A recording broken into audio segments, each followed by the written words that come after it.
We would pitch people, pitch them on the street, pitch them in the gas stations. The van partners would high-five each other like we'd hit the lottery. $1,500 a week, just straight cash? Straight cash. It was ran like a company. Whether you were selling or you went on to be an owner, you guys would get permits. No one's going to give out permits selling speakers out of a van. So we would tell these little old ladies at the downtown, be like, no, I'm selling cash registers and calculators door to door. You just have to make stuff up on the spot. Hey, welcome. It's the Bubba the Love Sponge podcast. And as you know, we talk about various things here. We don't really have a necessary niche, if you will. And I was watching Matt Cox's podcast about a couple weeks ago, and I found this character on here. And this guy, I think is a Florida boy. Born in New York, but grew up in Florida. Name is Craig. I don't know if you would give your last name out. Craig Riley. Okay, so it's Craig Riley. Craig was one of those infamous speaker scam guys, and we all know what I'm talking about. Anybody that's our age or even a little bit younger, if you just say, "Hey man, have you ever heard of the speaker scam dude or the speaker scam guys?" They're all like, "Oh fuck yeah!" One time I was at the gas station and this white van pulled up, and sure enough, this man right here is kind of the king of the speaker scam. And no one's ever came out and really told the stories. A lot of people think they know the stories, but they don't know. A lot of people think bricks in a box. There's nothing in the box. They don't work. They're gypsies, they're liquid cooled. Liquid cooled. Polypropylene. Polypropylene. The same material they use on a space shuttle. Before we get going, though, I want to start it out by saying that Craig has a new book, and it just got released. And him and his girlfriend, I think wife. I was hoping so. 20 years. She's off camera right now, but my God, she'd be far more camera friendly than you. If I could just get her to tell the story, I'd tell you to fucking go home. You should see Craig Wiley's wife. Wow. I might have I don't give a fuck what she does. I just want to interview her for a little bit. But anyway, this is available on Amazon, and it's called, Sellin Out, the true stories from the white van speaker scam. And that's what in its truest and simplest form is what it was. It was the white van speaker scam. And a white van would pull up to you. And let me see if I got it right, Craig, okay? Then we're going to let you take it from there. Go for it. Hey, man, we're doing an install down the road a little bit here, and real high-end stuff, all real high-end stuff, $1,200 or something like that, and they messed up, and they put an extra pair of speakers in our thing, and so we just got done doing the install. The install over at Yucatan Liquor Stand. Yeah, install over there. Hooters. Over there, or Tierra Verde, real rich people, and they fucking gave us an extra set of speakers. And these are $1,200 speakers, liquid cooled, whole 9 yards. And we're just trying to get back. We're just trying to get them out of our van. We cannot come back to the warehouse with these speakers. So, man, if you'd like to have them, $200, $250, $300, just make us a price, and they're yours, buddy. I mean, we don't even give a fuck. Like, we don't care. Like, you guys would even act like we don't give a fuck. We would pitch people, and then we would say price out of the van. We would pitch them on the street, pitch them in the gas stations, bank parking lots. And then the van partners would high-five each other like we'd hit the lottery. Constant smile. So people always want to be part of, like, what's going on over there? So right when we pitch them, we'd be like, pull over. And we would just turn our heads. So sometimes would a sale lead to a sale? Like if you had one guy pulled over in the racetrack convenience store, and your guys are high-fiving, did somebody ever walk up to you and say, "Hey man, what are you fucking doing all over the time? here? What's going on? Why are you guys having so much fun?" Yeah. And we would hug people just to make the day go by. Right. Fun. You know what I mean? We just and you say did this for crazy 23 years. 23 years all over the country. No other job. Like no other skill set. Dude, I'm other the youngest of 7. How do you pull some ass like that with just being a fucking speaker guy? I'm a good talker. My Lord Almighty. I ask myself every day. She saw the cash, so she thought I had a lot of money at the time. Yeah. No, at one point I had an office in Jacksonville, Salt Lake City, Scottsdale, and Houston. Right. And I would just fly. Me and my buddy would pump up we had like 8 guys. If I remember right, you started out just as a salesman. Started off answering. You were in Jacksonville. I was in Fort Lauderdale. Right. My buddy comes home from college. He's like, I got this college job. Let's go to selling speakers out of a van. I'm like, what's going on? I'm like, this is crazy. So I pull into the warehouse. I said, let me try it. So I pull into the warehouse the first day, and it's like a warehouse, 500, 200 sets of speakers. Guys just 22, 23 years old, 18 years old, high-fiving, long hair, Motley Crue, Metallica cranking in the background. Surfer kind of dudes. Type rockers wanted. All of which love to get high. Like they're smoking weed, doing shots, high-fiving, and I'm walking in the warehouse like, what the fuck is going on? Now, did you think? And they're talking about the money they made. They made the day before. Made $600 yesterday. You know, insane. Now, what would be when you were a salesman, not the owner, but what would be a good day for you as a salesman-wise? Because you had to split it with your boy, didn't you? You got to split it with your guy. That's why you guys are out there. You're a team. You know what I mean? There was never a single deal. No, it was always unless you're driving by yourself. But was that more kind of just was the team part of the facade because it would be like an install kind of guy, so it'd be two deals. Yeah, and you got guys and you pump each other up during the day. Plus, you probably if for safety reasons too. I mean, you have another dude there, right? Yeah, a lot of people. So, like, what would be a good day for you when you were a salesman, not an owner, a salesman? A good day, $300 each. Three a guy. $300 each a guy, and that's back in the day. And that's cash. Cash. That's being 20-something years old. Right. $300 a day. You know, and you're doing $1,500 a week. Yeah. You know, just straight cash. Straight cash.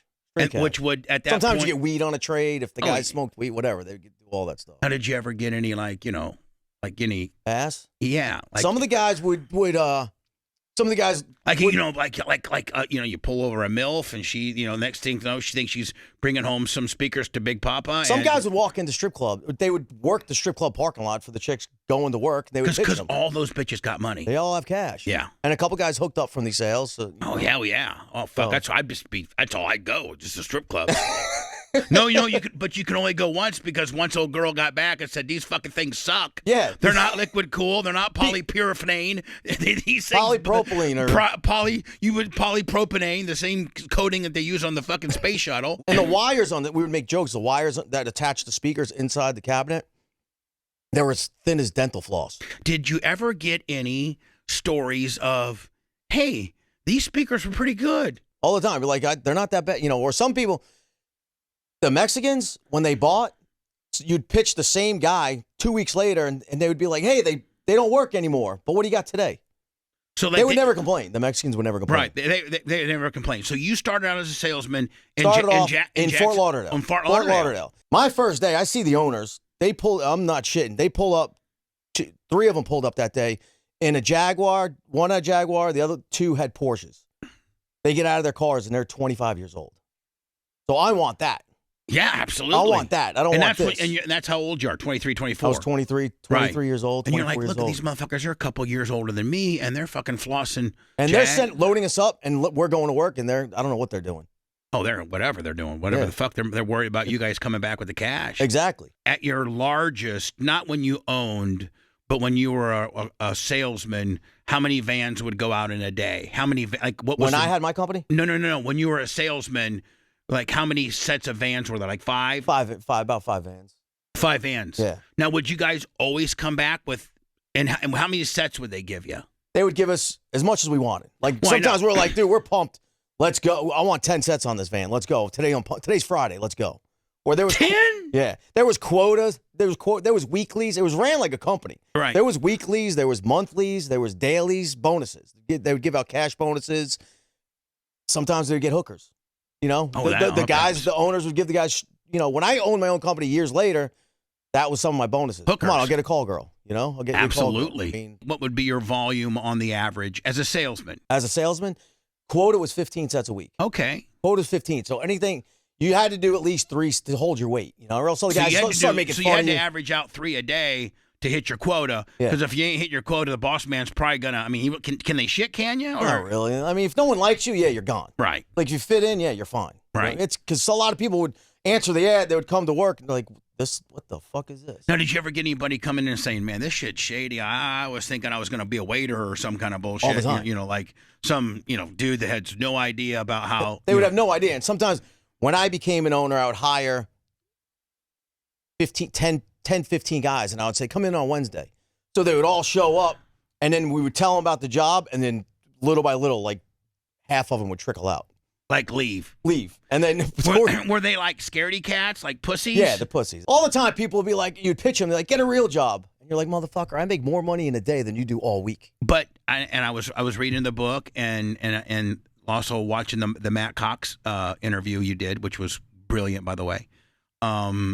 but you guys would, whether you were selling or you went on to be an owner, you guys would get permits from the municipalities up to be a door-to-door, like a door-to-door salesman permit. So it was somewhat legitimate. Yeah, so if we got pulled, so I would go downtown to the clerk of courts, and you would say, I need a permit. For what? No one's going to give out permits selling speakers out of a van. No. So we would tell these little old ladies at the downtown, be like, no, I'm selling, and you just act dumb. Be like, we sell cash registers and calculators door to door, office to office. We do this. Like electronic stuff. Yeah, and then they would say, just put down electronics, make it easy. Yeah. So then I go, okay, that's $65. Exactly. It was $40, $60 for and you a probably permit. made one and then copied the rest of them. And that would last for, it was 1 year. They expired for 1 year. If We had it for anybody 5 was years. to look at all 5 vans, they all had the same permit. Same name, same permit, and it was outdated for years. It's like we're too dumb to go get another permit. Right, why would you? And then we get pulled over by the cops. The cops are like, they're probably thinking,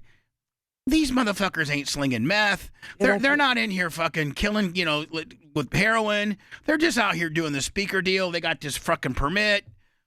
Well, you guys just fucking see it, whatever. There's times where cops are like, I'll buy a set. Right. Like they didn't want to fucking process you on, and then probably if the few times that you did get arrested, I think you said that the state dropped it because it was just like, we don't even know what the fucking charge these guys. No, they were so confused. Plus, most of them were like, you guys are working. The key to it is never to say, because they weren't. They're not stolen. Never said they were stolen. Never say you're stolen, because that's when you get yourself into a trick bag. Yeah, that's when it's all turned. You get fired for that. Because they weren't stolen. No. You were having trucks from California come out. 18-wheelers, semis. Yeah, semis. Yeah. Now, how many sets of speakers could you get on a semi? So long, I can't remember. 200 sets. No, would you guys have to unload them all? We'd have to unload them. We had pallet jacks. That was probably the hardest part of the job. Sometimes we would hire a service to come and unload it for us. Really? Because I wanted the guys to get out early, and then I would hire a couple labor guys, come unload, and, chuck them money. And at your highest, when you were at your highest volume, how many trucks a week from California were you getting? So I had 5 offices at the same time, going at the same time.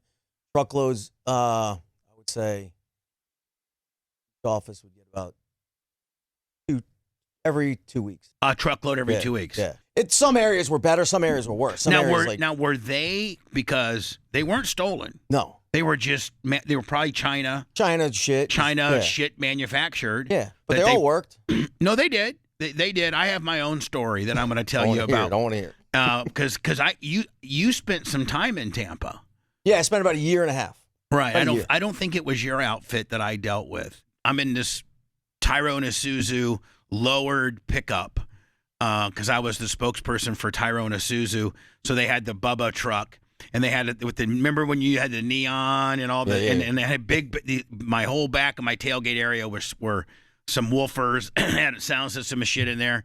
And I'm at the gas station putting gas in it, and sure enough, one of these white vans comes up, and the guy's like, he didn't know who I was, which was strike number 1, because everybody knew who I was, because my name was on the truck, and I was this radio guy, and so everybody knew, oh, there's Bubba, and there's the Bubba truck. So this guy walks up to me and he says, hey, man, you got a nice truck there. You got some good bass. I think you would probably need some speakers back at home to probably match what's, because he had no clue who you were? No. And my system in my truck was badass. And he was like, man, and I can remember the line that the guys used on me. He goes, your home system's got to be equal to how badass your truck system is. And I bet it's not. But with my speakers here, it could be. And I go, all right, well, let me look at them. So they take me back to the van, and they did the same thing. They hit these speakers on like the van part. So where it echoes through the van. It's loud. And the van's hollow, but it makes it sound super like they're rugged. Like they're heavy. Yeah. And the guy says, man, we have an install job. Now they were. I must have caught them early in the morning because their whole thing was full. I might have been their first guy of the day. So they come up with, we have 3 installs to do today. And they gave us 4 sets of speakers, and so we have an extra set, and we don't want to go back to the warehouse with the extra set. The warehouse doesn't know on our paper. The guy even showed me his paperwork. He had paperwork. Yeah, like in a FedEx envelope to make it look real important. Right, and so he says, if you can see here, they assigned me. The guy actually showed me that the warehouse assigned him 3 sets of speakers, and I could obviously see they had 4. Yeah. So I mean, they had I mean, they had me. They're quick. They're quick. They They're fucking quick. had They're me, bro. So I gave. You have money. Oh yeah, I got money. I mean, and I got like my Rolex on. Trying to be a fucking wigger. Being a fucking man. So they said, listen, bro, you can see the warehouse assigned us 3. We got an extra set here, bro. These are like $1,200 speakers, and we can get them to you for $450. And I said, oh man, $450. It just how about 4? And they took it right away. Of course. Oh yeah, they're like, oh fuck, well. Yeah, I don't. $450, Jim. What do you think? And Jim's like, oh, fuck yeah, take it. They, of course, they're working in concert together. They know it's sold. They're like, right. we're taking so 400. Jim, their friend, Jimmy goes, oh yeah, fuck, full. Yeah, we could probably take 4 for it. Like it's a big decision. Like it's a big decision. When really they're like, fuck yeah, I get 4. So across the street from the gas station I was like a Stay America or like an extended stay kind of deal. So they're here on a road trip, probably. I think they might have been road trip guys. And I could see 3 other white vans that matched this van, and these dudes were loading up, were jostling speakers around and stuff like that. So, and they were actually kind of yelling across the parking lot to these guys too. I go to work that night. I bring my speakers home the next day. I plug them in, and literally for like the first, 15, 20 minutes, I fucking turn my shit all the way up. It's fucking, well, it can't, I have other speakers in the house, and these motherfuckers can't keep up with my other speakers. Okay. My other The liquid cool's not kicking in. The liquid cool and the space shuttle covering is not doing it. So at that point, one of the fucking woofers blows out, sucks in. Yeah. Like won't return back to its original spot. So I'm like, I get a fucking screwdriver, I take it apart, and I can literally see, like, this is the cheapest wiring, balsa wood, fucking bullshit ever. So I'm like, those motherfuckers, I just got speaker guide. I just got fucking speaker guide. So I got up early in the morning, about 7 o'clock, and I drove to that fucking extended stay, and these 2 motherfuckers come walking out. And I said, you motherfuckers sold me some cheap speakers. And then they're like, oh, no, those are good speakers, man. That's when we try to get back. They want to get away from you. Right. But they knew that I knew where they were staying. So they were like, they were a little hesitant. They're like, well, man, fuck, we gave you such a good deal on there. You could probably take it to a repair shop. It's just probably something real minor. I go, no, motherfuckers, I want my money back. And they're like, well, we it's already on the invoice. What would we do with it? How are we gonna come up with this $400? We work for this install company. And I'm like, I'll tell you how you do it. They're trying to back out. I'm like, I want you guys to do me a favor. I'm not calling the cops on y'all. I got this radio show, and it's on 93.3, and I start at 7 o'clock at night. It's when I start. My name is Bubba the Love Sponge. Now, there was no Google. There was no Google or nothing back then. This is in 1993. Yeah. So this is early 1993. Yeah, we got here in 94, 95. Yeah. I said, so do me a favor. I'm the radio jock on 93.3 tonight, starting at 7 o'clock. Okay. And I said, you're not going to give me your cell phone. I know that, but I'm going to give you mine. Okay.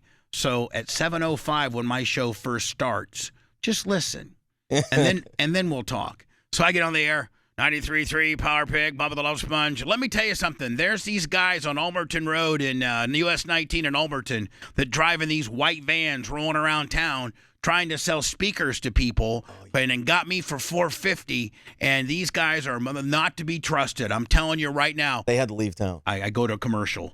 The guy calls me and says, "Just make it stop, bro. Just make it stop." Like, I go, I'll tell you what, I get off at 11 tonight, okay? I'm going to be over at the extended stay, okay? And I'm going to get my money back, all right? And I won't say another word. He goes, no problem, as long as it stops. Like, you cannot keep saying that. Perfect. I would have done the same. Yeah, because I'd only said it one time. Chances are that 95% of Tampa's not listening at 7:05 at that particular time. So I haven't wrecked that much, So I drove over there, and they were so fucking, boy, they were not the wheeler dealers that I mentioned earlier. They're like, here's your 400. And, we also sell these receivers. Now, they were in like the receiver game too. They're just like a clips. Just like them clipped. Yeah. And we usually charge, $450 for these alone. They're compatible with, any type of thing. And we're going to go ahead and just give you one for free. You can have that for free for your, for us, for your speakers being faulty. Yeah. We can't understand how they would ever be faulty because we've never had a problem with any of these. Okay. And so that's kind of my speaker scam. So when I saw Matt Cox had a speaker scam guy on, I'm like, I'm gonna watch that episode, which brought me to you, Craig. When we would go to people's houses sometimes and hook them up. And what just happened to you, the speaker would get sucked in. Yes. Then I would get mad at the guy. Like, dude, what are you doing? You got to let the ferrofluid go through the system before you really crank it. Yeah, you put too much power to it. Now I can't, let me go get you another one. Let the fluid go all the way through. Right. Like, what is ferrofluid? We had no clue. Ferrofluid. We just heard somebody else say it's like turn signal fluid for your car. Yeah, exactly. Yeah. Like, or a muffler bearing. Ferrofluid. Like, what the fuck? Oh, yeah. I didn't let the fucking ferrofluid warm up. People all the time. Oh, my God. Yes. Sorry. They would apologize all the time. So you learn that you learn certain things. Like, if it didn't work, you just had to come up with. You just had to fucking flam it. Like if the speaker sometimes was loose inside. Right. Like, oh, this one's spring loaded. You're lucky. Right. What the fuck is spring loaded? You just have to make stuff up on the spot. All right. So you start in Fort Lauderdale. Start in Fort Lauderdale. And so how long do you go as just a straight salesman? And 6 months later, Tampa. I worked here for like was this a road trip? No, we went there for a bunch of my friends are like, let's go to Tampa. We're going to start our own business. They're my buddies from high school, from elementary school. You learned the game in Fort Lauderdale under those dudes. Yeah. And then your first city that you and your boys decided to, hey, let's go do it ourselves was Tampa. But it wasn't. They did it by themselves. I went with them. I worked for them because they worked 2 weeks prior. They set everything up. Like, come on, we're going to Tampa. So I went with them because they're my boys from childhood, But you were still just a driver? Just a driver, just selling for them. Right. Then a year later, I'm like, I want this. I want to be bigger. I just don't want one office. Well, it's got to be tough to be seeing the money that's being made. It is. And knowing that it's really only a phone call away from getting a shipment full of fucking speakers from California. Exactly. And just go set up shop at a city that they're not in. So Jacksonville, the Jaguars were coming. So I got my eyes on Jacksonville. I'm like, let's go. I told my buddies. And when the Jaguars were coming, Jacksonville was electric. People had money. People were buying seat deposits. It was remember that entertainment district down on the water. They said yes, it's demolished now. What's it called? I forget what it was, but the landing. The landing. But remember when it first opened, it was it was booming. Yeah. Then so you go into Jacksonville and you said, okay, Craig is the man now. Now I want it by myself. I want to be bigger. I want more offices. How long did you have to stay in Jacksonville? You just didn't go more offices day one. You probably had to go a year or so at Jayville, don't you? So this is what happened in Jacksonville. I show up to Jacksonville with a buddy of mine. Said, okay. So is it just you two? Just us two. But you need a sales team, don't you? That's the hardest thing, training people. Right. I know how to do it. My buddy knows how to do it, but we can't. I want people doing it for me. Right. You want to be golfing, like you said. I want to be golfing. I want to be golfing. So I want to load you guys up and like chicks. Over there. I want to get chicks. Oh, girl. I'm working the streets because you got to keep working to get cash flow. And I see another speaker company doing this. I'm like, oh, shit, there's a speaker company here. There was one already there I didn't know about.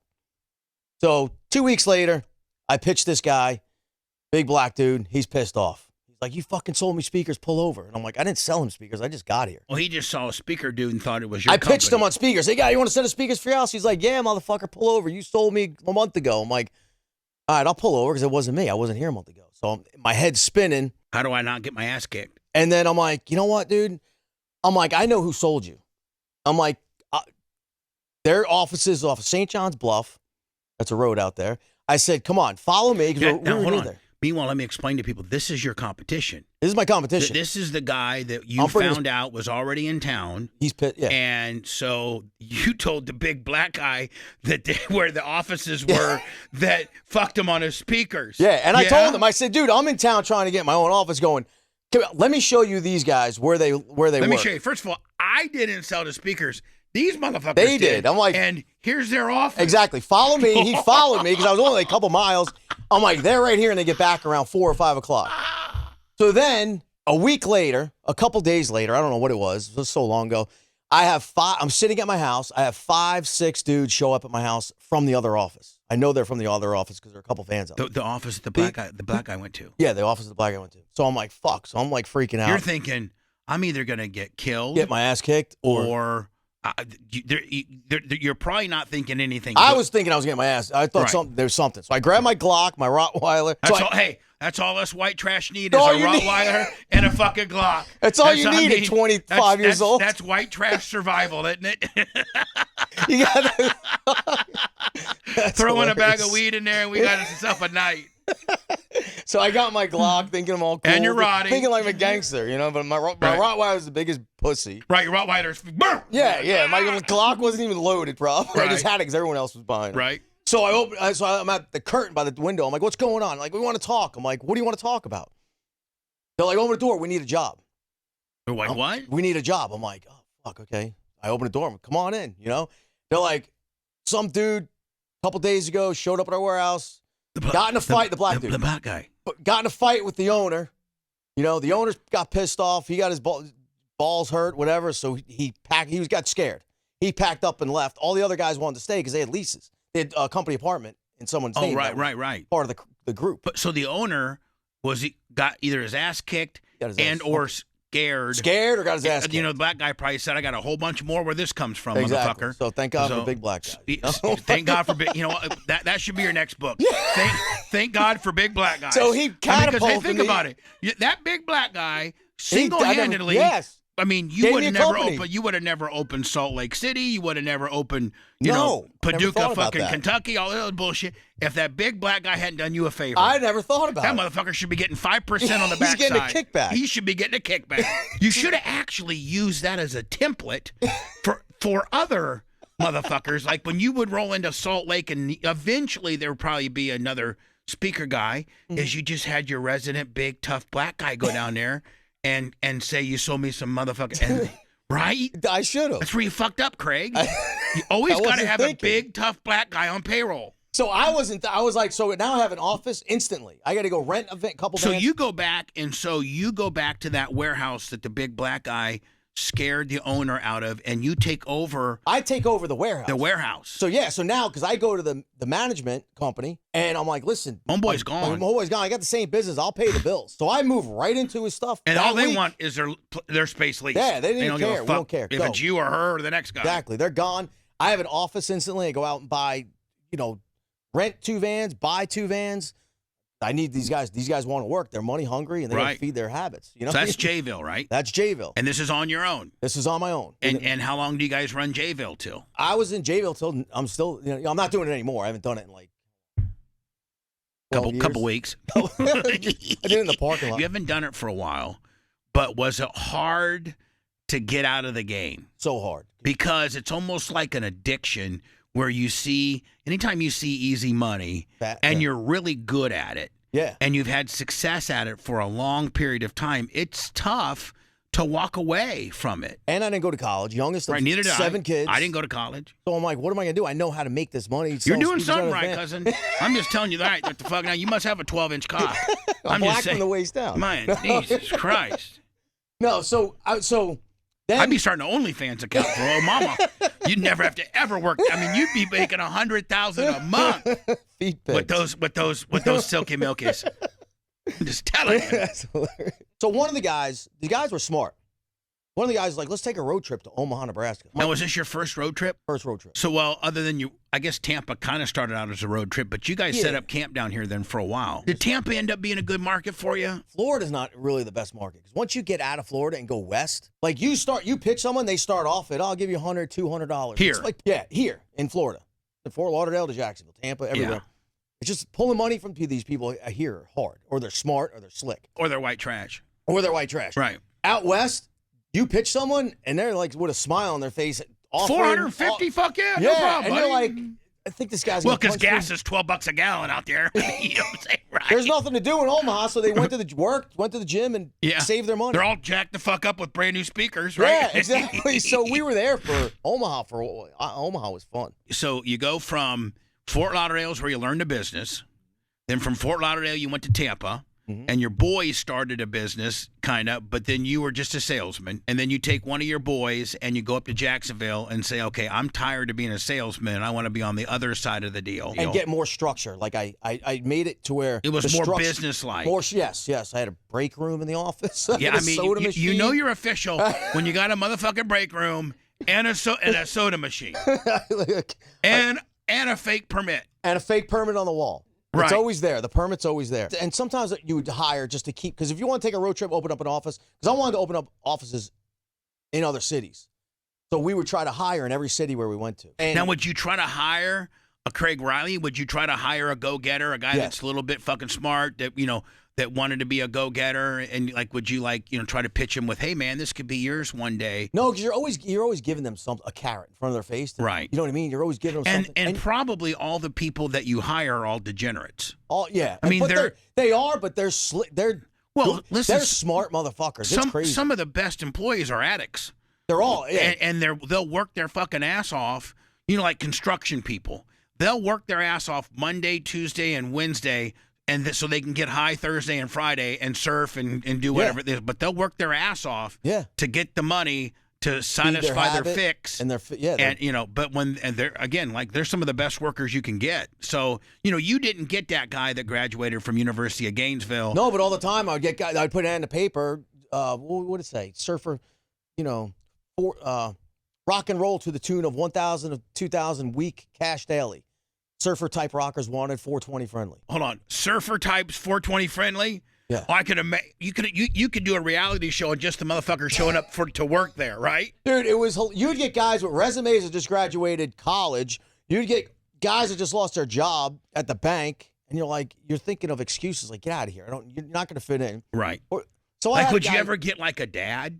All the time. Like you know, a guy that walked in with. So we'd walk in, I'd be like, oh, the job was just filled. Sorry. Yeah. I'm sorry. You know? Yeah. Because that guy could be a liability for you at the end of the day. I mean, you got to get that guy that's a little rough around the edges, that's got a little bit of an addiction. Exactly. And you would fuck with these guys during the interview just to see if they have thick skin, if they're going to hang.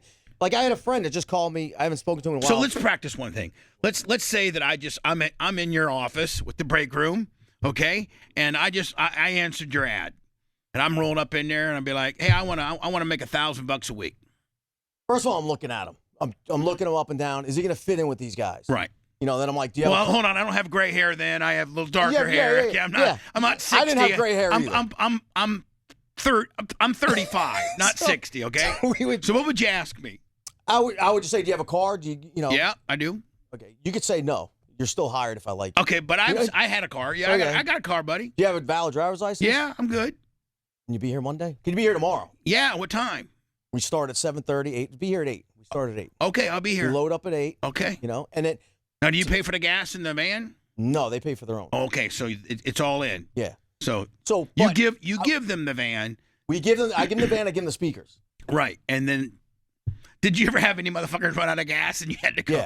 Yeah. Because those type of people, they're not responsible enough to say, oh, we're down to a quarter tank. We better fill up. Right? Yeah, no, all the time they would run out of gas. I guarantee you they brought those vans bone dry back. I mean, they were bone dry. You'd get so pissed. Right. I had a friend just call me the other day. He goes, Craig, do you remember when you hired me? He worked for me for what, 15 years? He's like, do you remember when you hired me? I said, no, what happened? He goes, you had on a nice shirt with a tie on. And he goes, you're sitting at the desk, you're asking me questions. There's no computer, there's nothing around, and there was weed. So there was weed on your desk. I didn't smoke weed. I don't smoke weed. But he's like, there's weed on your desk. You could use it for the boys that did. Yeah, I used to buy it all the time. Right. So I'm like, and he goes, then you get up to shake my hand to say you're hired, and he goes, you have underwear on. You're in your tighty whities. And I'm like, holy shit, I totally forgot about that. But that's the type of shit we used to do. Yeah. It was we were a bunch of dumbass idiots just making a bunch this money. of fucking degens. And making this money, and it was insane. Right. I would loan people money for their parents. Like, people would come out, oh, my parents mortgages money. If they were good, and I know they're going to stay around. Well, because now they're on the hook with you. Now they owe me. Now, you know what I mean? Right? Now the guy is on the hook with you. Yeah, it happens. But on the flip side of that, there's a guy that's going to fuck you on the deal. Yeah, it happens. Did you ever get a guy that, was super good, but you could maybe tell him that he was kind of timing out, kind of getting burned down on the deal, and we would always try to get rid of him when we knew that. Oh, you did? We knew they were getting timed out, they were getting bored. They wanted to go off on their own. Like, because that's the motherfucker that's going to sell that load of speakers, and you're not going to see them. And that was one of the things when I got shipments, semis. A friend of mine, when I was getting the business, he said, "Craig, when you order shipments from these distributors out west, there was 3 or 4 of them. He said, always remember this: your last shipment is free." Oh, because you fuck them. Your last, so you're like, dude, so I need a truckload in Omaha, Salt Lake City, and Scottsdale. Right. So they deliver them, and then you don't answer their fucking phone call. You don't answer the phone. You're calling the next distributor, telling them, and then this guy that you burn is for 50 grand, calling you 2 weeks later.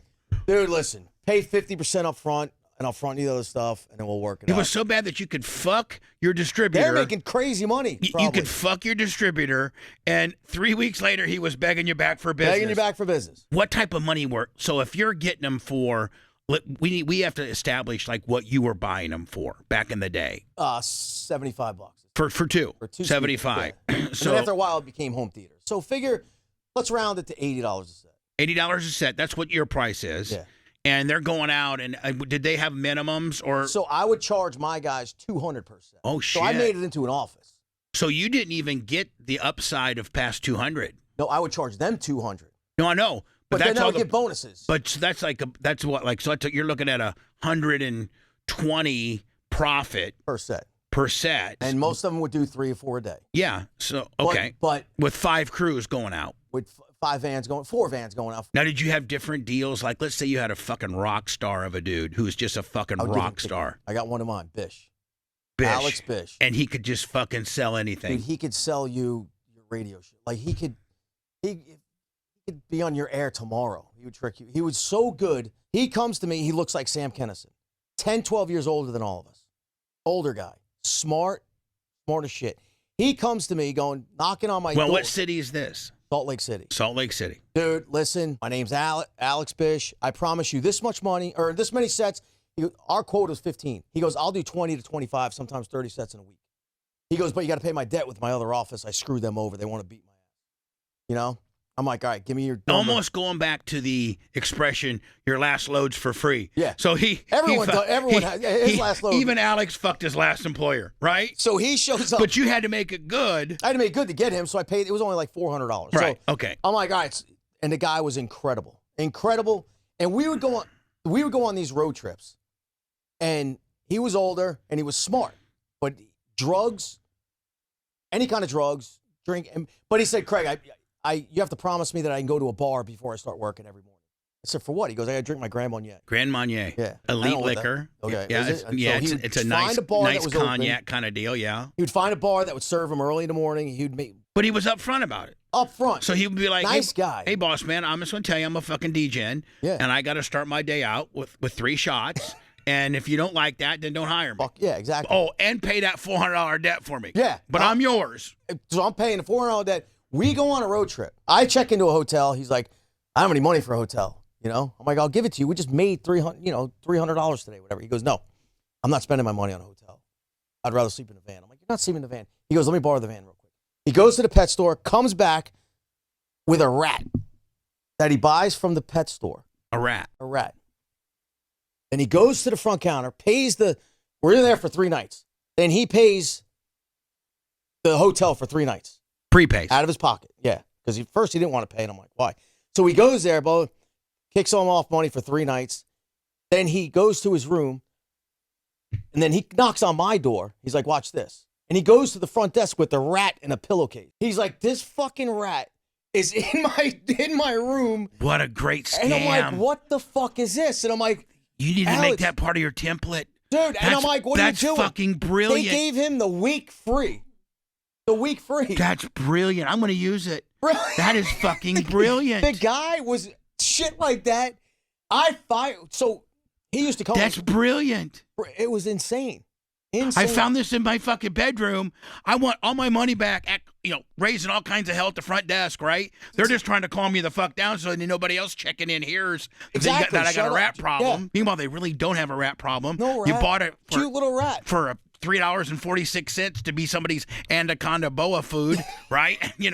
And that. Oh my God, that's Alex Bish. Alex, dude, he looks like Sam Kinison. Now you're in Salt Lake City. He's got himself a free fucking hotel room, courtesy of the rat gimmick. So he was with me for like 2 or 3 years. He finds his dog at work one day.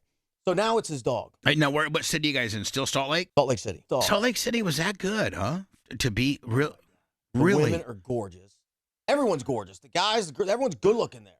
Because all you do is just fucking stay warm and work out. And they don't party. They don't drink. The Mormons. Oh, that's right. But They're so nice. But you can fuck like 3. You can have 3 wives, can't you? The ones that rebelled against their parents.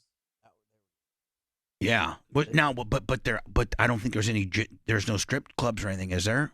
No.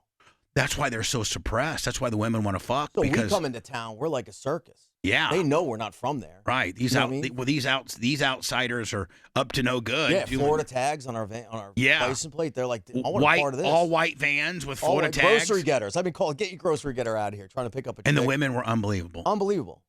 Now, do you think it's because they were so suppressed as a child, Yes. like so kept down as a young girl and going through high school when a girl's starting to get, 100%. starting to get a little promiscuous, and they're so kept down that And once they became, you're Mormon, you're gonna right, get married in a couple years, right, arranged marriages, all that bullshit.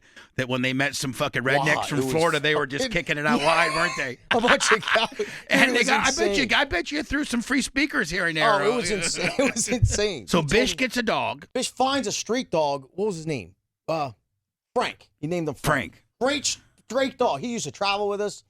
In certain cities that we stayed for a long time, I would get company apartments. I would throw all the guys. Sure, right. So Frank was a part of us now, Frank was part of the crew. Frank was part of the crew. And he was Bish's dog, and Bish was top dog on the sales. Exactly. He was the man. Right. Everyone wanted to work with him because they know they could sit back and relax, be hungover, and Bish is going to pull in the money. Right. So Bish, we're out at, it was Pocatello or somewhere.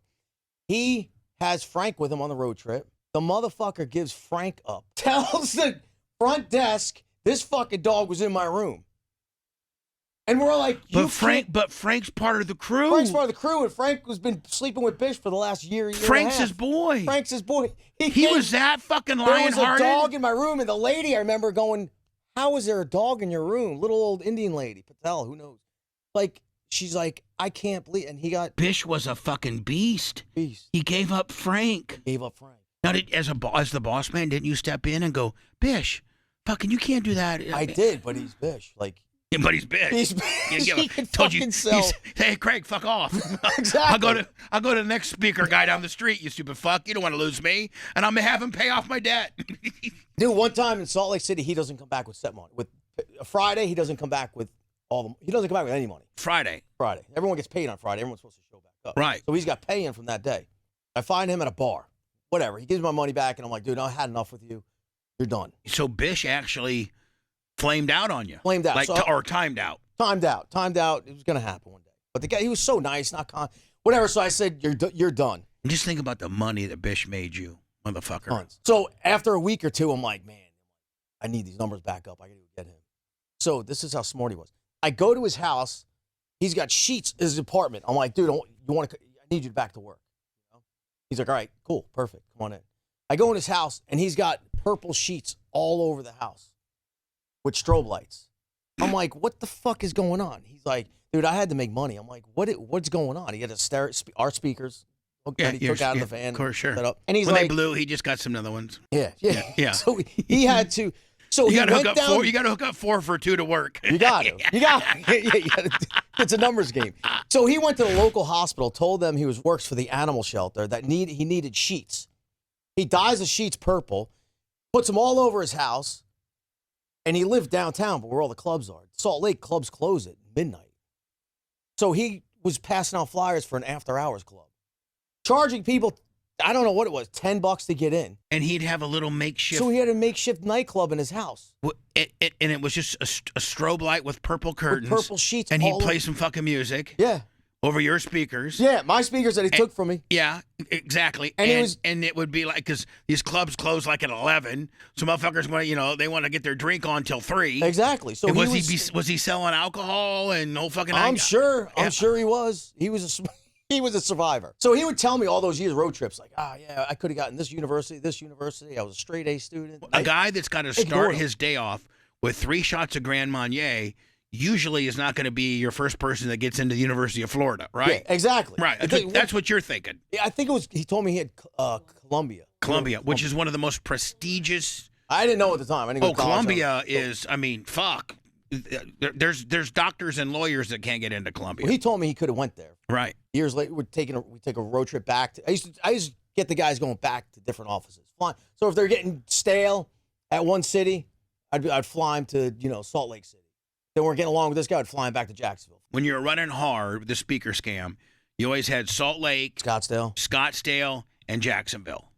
Those were your 3 hubs that you always had something going on in. Yes. And then what would you do? Just like go from hub to hub to hub? I would go there, pump the guys up. Keep the number. Ball, you want cocaine? Right. Boom. You Hooker. want strippers? What do you want? Let's get you guys going. And at that time, the good guys would stay and the bad guys would shake out. Yeah. Yeah. But a lot of guys didn't want to leave because they wanted to be part of this circus.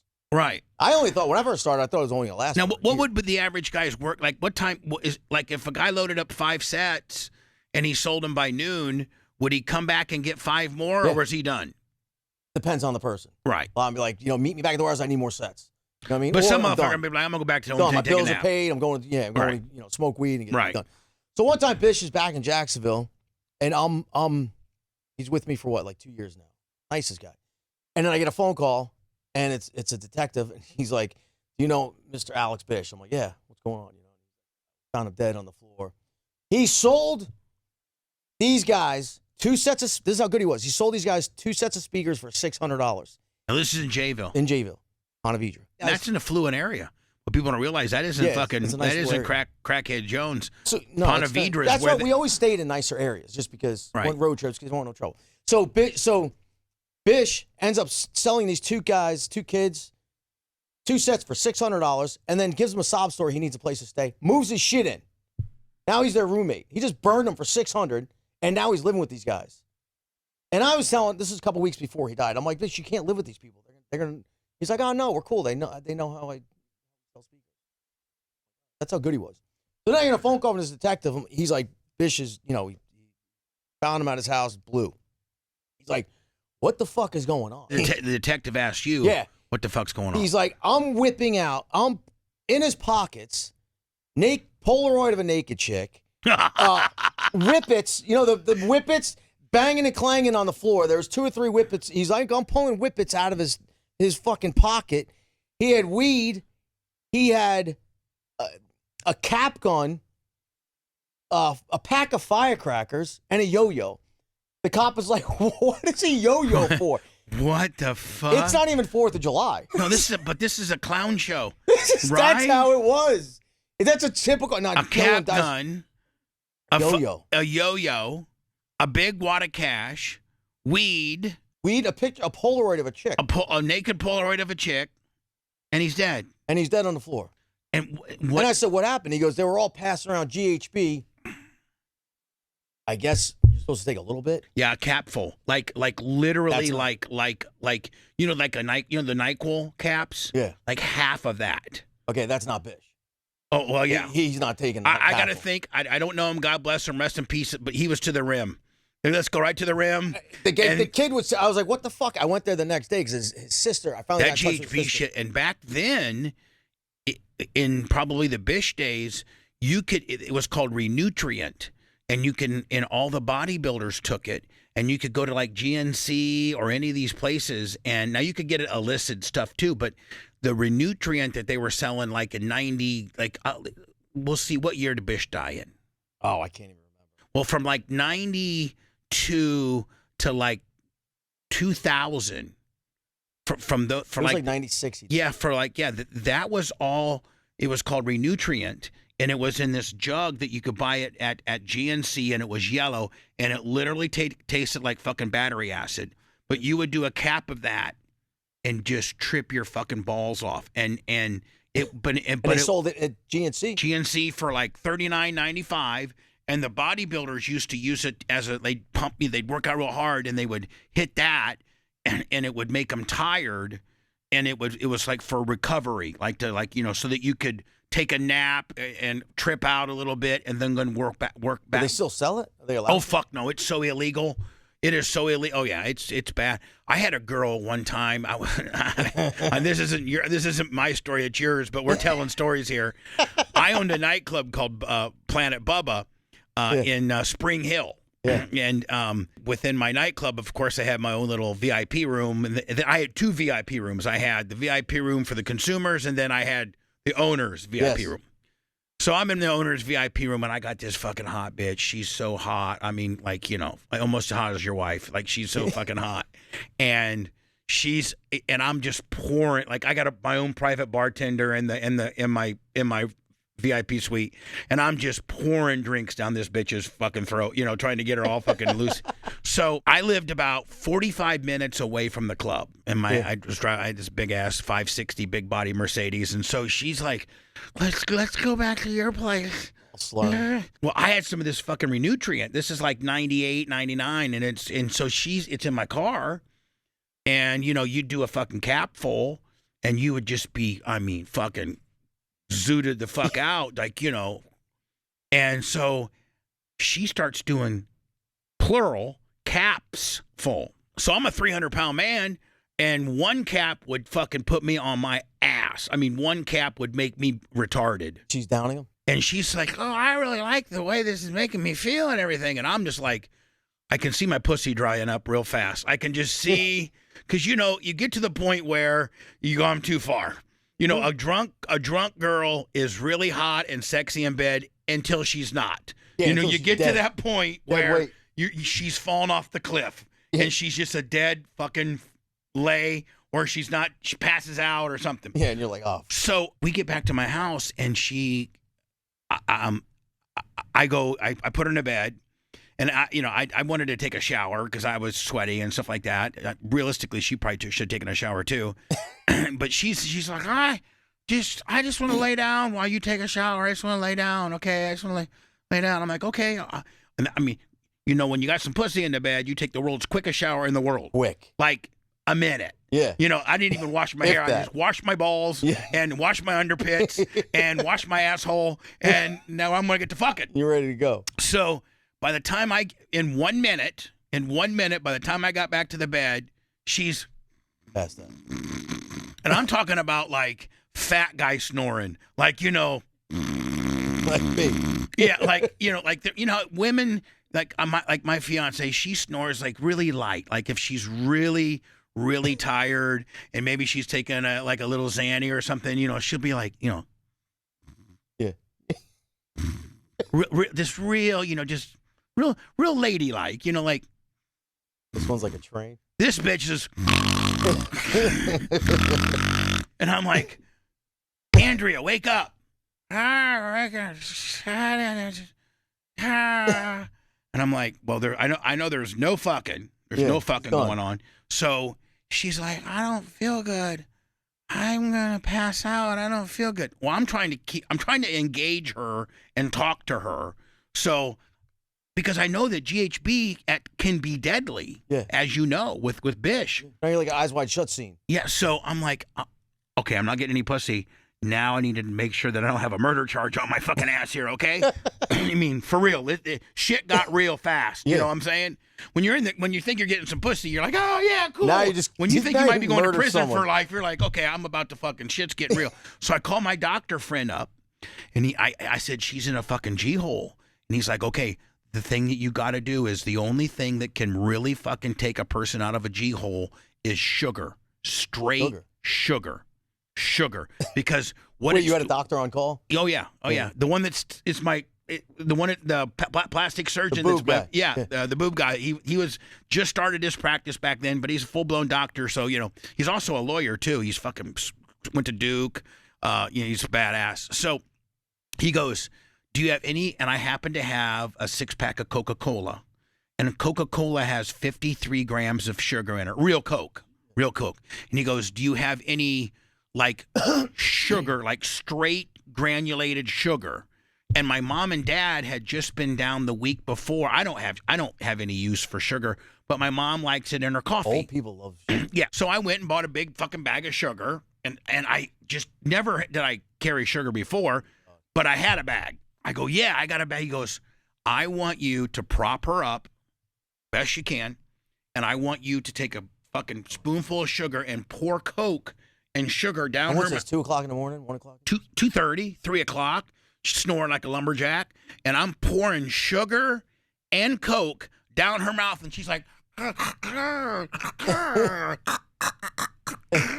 like she's like on a ventilator, and I just keep laying the fucking sugar, and I'm making her eat sugar, and she's spitting it out because she doesn't like it. But she's coming too, because this GHB it depletes these sugar enzymes and all these proteins in your brain that keep you functional. Like, you know, it's almost like as an athlete getting dehydrated and cramps. Yeah. You cramp up your brain.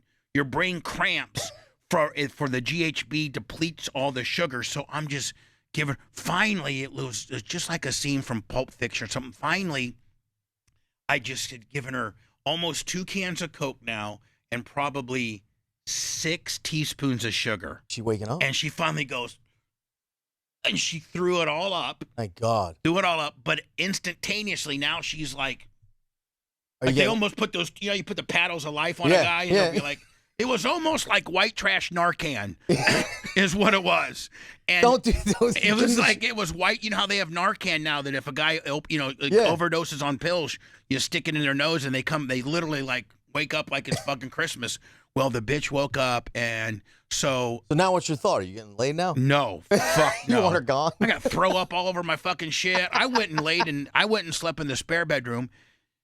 Watched her till she fell back asleep, and she wasn't like in a G-hole. Woke up in the morning. She's like, I'm hungry. I'm gonna go. So I took her to the Waffle House, which was I should have just gone through McDonald's drive-thru. Took her to the Waffle House, and I'm like, then you got to sit and talk to her. Yeah, I'm like, oh my God, I hate this fucking bitch. You know, like, and as hot as she was the night before, as ugly as she was now. Like, I'm like, this bitch is ugly. Did she brush her teeth? Well, you know, like they say a 10 can be a 7 as soon as she opens her mouth, and a 7 can be a 10, meaning like the intellect and just the engagement. You know, a good-looking girl can be ugly the minute she acts stupid or opens her mouth. And this was that case. And so she happened to be a bartender for me too. I clocked her out that night because I wanted to fuck her. Oh, she worked for you? She worked for me. Well, she worked for me. And so she shows up at the radio station on Monday morning because I broke up with her. I'm like, I don't want to see you no more. Like, now she shows up at the radio station crying and all this kind of shit. And I just said, fucking. Gotta go. Yeah. And I had my general manager fire her, because I didn't want to. I didn't want to deal with that bullshit. Trouble, gone. I mean, if I could have just kept her right on that edge, you know what I'm saying? Right on that edge. But my story ties in with what Bish died of. He had a GHB overdose. Yeah, I went back to the house the next day to grab his shit because his sister's like, just mail me his stuff back. And they're like, we're all taking shots, and he took the gallon. It was like, it's liquid? Yes. They took a gallon, and he just drank it from the gallon. Yeah. That's how he was. Like, he would get like drugs on a trade, or somebody get drugs on a trade in the warehouse, meet up at the end of the day, and what do you got? So to the guys that were out selling the speakers, was there rules with regards to like, once you got your 200, because you said like, so they would go out and they would try to sell them for as much. They would pitch people at 600-700. Right. But I mean, did they ever do any get some pussy or? Some of them did. Some of them got. They would sell chicks like from strip clubs. Well, you got to think about this. Or even they would get people's numbers all the time and hook up with them at night. But you got to think about this. Like, okay, so they're paying you 200. All right. Well, I mean, a good piece of ass probably back then was 200 on the going rate. So they're probably just breaking even on the deal. They didn't care. Know what I'm saying? They didn't care. Dude, they're slick, man. They would have chicks buy the speakers and still meet up with them that night. You know what I mean? Because they haven't plugged them in yet. Do you think the speaker game is still going on? Still going on, but it's advanced. But have they had to keep up with the times? Yeah, it's still old school speakers, but it's also home theater, and it's all home theater. Like 5 speakers and a subwoofer, right? And it's also projectors.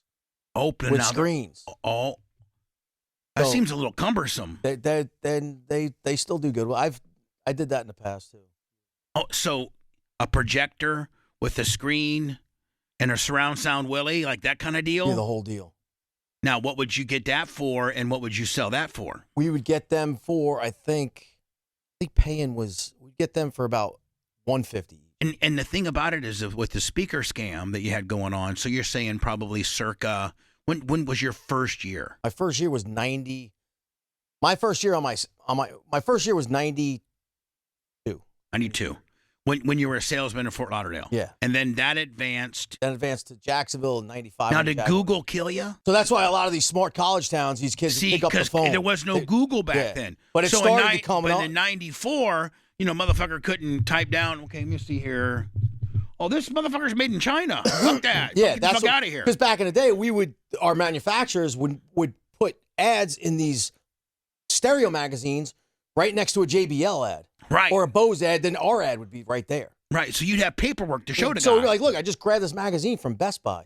Or I just went to Barnes & Noble and I grabbed this literature. Right. Like, look, it's right here. Right. They have a barcode saying that we're $2,500. Right. Like, but look, because they didn't have Google. They didn't have Google back then. Now they even have things where you can just take a picture of it and it'll fucking search the internet and tell you what, if you would have taken a picture of these Chinese-made speakers back in the day, exactly where it was. Hard telling what the guys in California were paying for them. I don't know what. They say everything doubles up the chain, so if they're selling them to you for 80, they have to be buying them for 40. Probably, and all they would just ship them to you, and their hands are washed. Right. Done. My first shipment, I flew out to California. So my first shipment, actually, I pull up to a building. It says, so I want to see what's going on, where these speakers are coming from. We pull up to this huge building in Anaheim, so you want to California. see how the legitimate operations, this really is. It's my, right. 15, 20,000, whatever I'm putting into. So we pull up to this building. I'm like, is this the right building? Gorgeous building, Paramount Pictures on it. I'm like, what the fuck is this? So we knock on the door. We're like, what is going on? So it was literally a building was made to make equipment for Paramount Pictures. It was like a Paramount Pictures prop lot almost, kind of like where they would make stuff for Paramount. They would make stuff for Paramount and the one section was for electronics. So we're walking in the electronics, huge building, and some guy brings me into this other building. He's like, I'm like, what is going on? He goes, well, it's such a big business. We opened up this side of the warehouse for people like you. So I was like, holy shit. So Paramount Pictures for the studios is all over here. We have one little spot making So speakers. do you think, and I don't know if this question's ever been asked to you, but do you think that Paramount was paying for it all? And so what they would do is and this is just my theory, and it's a question to you more than anything. Yeah. Maybe you've never even thought about it, but okay, so when you first go out there and see how the operation works, you go to the Paramount lot, and they show you that they build electronics for Paramount. Do you think, because probably a lot of their, just as much as you can buy cheap shit from China, you can also buy good shit too. Good shit. Really good shit. I mean, right? So they're buying. The head of AV for Paramount has an unlimited budget. Say, listen, motherfucker, you order whatever you need to keep our Paramount shit going, top of the line. But he's also ordering all this cheap shit on the Paramount tab, assembling it, and think of that. I mean, that could have very well maybe because other than that, he would have to be getting them from a manufacturer in China. Because there was also other speaker. Like the cheap ass speakers that we would sell down the street. There was another warehouse that would see, and you have to understand, like in Paramount, when they would have a set that they would build or something like that, you got to think if it was for the Cosby Show, for instance, and they had a home stereo system. That stereo system it was just a cheap bullshit prop. Yeah. They never were blaring the phone, so they could have just been like a prop speaker department that just made speakers good enough to work, I mean, you never investigated that. No, I didn't even. That was a good question. I never even thought about it. So Paramount could have actually been paying for all of it. Yeah, I remember my receipt that I got. It said Paramount Pictures on it. I bet you the guy that was in charge of the AV department of Paramount had a side hustle where he orders cheap components, puts them together, make them for these guys that sell them in the vans. He has zero in it because Paramount's paying for it. but he's getting 40 a clip from you. It's a huge business. Because it's a huge business. And how many Craig Rileys do you think that he was dealing with? A lot. I mean, almost every major town had multiple speaker guy. Every major town had. I wonder who the very first dude that invented the speaker scam was. And where do you think you rank at 23 years? I think it started in Chicago. At 23 years, do you think that you might rank right up there with as far as a guy that might have been in it the longest? Yeah. Because I did it. There's other guys that go out there and these guys ruin the business to make it. We made it into an office. And a lot of the bigger guys made it into offices too. They had offices, they had structure, company cars, company apartments. So it was a structure. It was a business. But a lot of guys now, it's so watered down that guys think they can go out on their own and make the money. By themselves. Oh, I'm going to go out and make it. But you can't do the volume. Now you're working every day. You have no one to pump you up. You got to have 4 vans out there. Yeah, you have no one high-fiving because you in the morning. Margins aren't that good. No. Really, if you think about it, I mean, you're making $120. Well, you're making $120 a set. Minus like expenses. But you got expenses. The good guys, I would give kickbacks. Right. I would give $5. Like they would get $10 a set of kickback, $5 a set of kickback. Right. Like so, if the warehouse did 100 sets, I would pay them. If one Bish was getting $10, he was getting max. He was getting 10 to 20 a set. I would pay him $1,000 a week. You know what I mean? Because he hit his quota every week. Yeah. So I mean, you got to think that you had to do high volume because of the margins. You know. So it would just pump. It was a freak. So when did it end? It's still going on, but for me, it ended when. Now, when you say it's still going on, is it legitimately still going on? Kind of like the same template you have. Like, is there a Craig Riley in Indianapolis right now? I hope there is, but I don't think there is. Let's go to Indy. Let's go. We got Mama with you, man. I'd have her out slinging. Let's go. Oh man, that bitch would sell 2 vans worth. I'm telling you that right now. She sat in the van with me for a couple months in the passenger seat. I'd be like, man, whatever. So, like, what was the official? Was it technology finally caught up and Google? Me. Yeah, for you. For me, it's still going on now. But for me, it was like back in the day. Like when I had the guys pumping up, going offices, I would give them drugs, but I would always say, don't get drugs on the street. I'll buy you the weed. I'll buy the coke on the weekends. You can party all you want. But, that way you could control it. Yeah, and I don't want shit in my van. I don't want to get impounded with drugs in my van. Right. I got fucking 12 vans out in this country. You know what I mean? Don't be. It's in your name. That's in my name. A name. And didn't make the job. Right. Fred McGillicuddy. From fucking Brunswick, Georgia, with a fucking Georgia ID that you fucking Matt Cox took a fucking picture of. Did a reverse identity theft mortgage. Willie on the deal. And next thing you know, fucking Fred McGillicuddy from Brunswick, Georgia's got 14 Enterprise vans in Salt Lake City. I went. Right? This is you got a tinge of Matt Cox in you. You had to do a little fraud. Am I not right? I mean, there was some. I mean, Craig, there was some fraud involved, right? Oh yeah. I mean, but there was fraud, but yet it's almost like it's above board fraud because they weren't stolen. You had permits. You had permits. They weren't stolen. They just weren't what they were advertised as. And that's not necessarily illegal. I mean, I guess it is. But I mean, that's why, I mean, I know you had a few arrests over the time, but it was nothing that ever stuck, really. I don't think. Put us in handcuffs, and then they would take us down to the station a couple times. And then a cop would be like, what are they in here for? Selling speakers. They're the speaker guys. Let them go. They're not doing anything wrong. They're trying to make money. We got women getting raped on the weekends. Exactly. Let's get these guys out of here. What was the worst? Usually you got let go, but what was the worst arrest you ever got? In Gainesville, Florida, me and my buddy, big Chinese dude. So we're working Gainesville, and we sell these guys a set for $200. I'll never forget. And the guy drives away. And what happens? These guys he was a student, so he drives away. What happens? They go home and they're like, "Look, I bought speakers. I got a crazy deal. These guys were on a delivery, and they couldn't take them back. They're $2,000 speakers. Shakedown. I gave him $200. Yeah. And then his friend's like, "You dumbass! I paid $150 a year ago. Right. They suck. What?" So an hour later, these motherfuckers show up behind in a Mustang convertible with baseball bats. So they found you. They found me in the parking lot. So I'm like, "Oh shit!" So I'm like hauling ass In the van. in the van.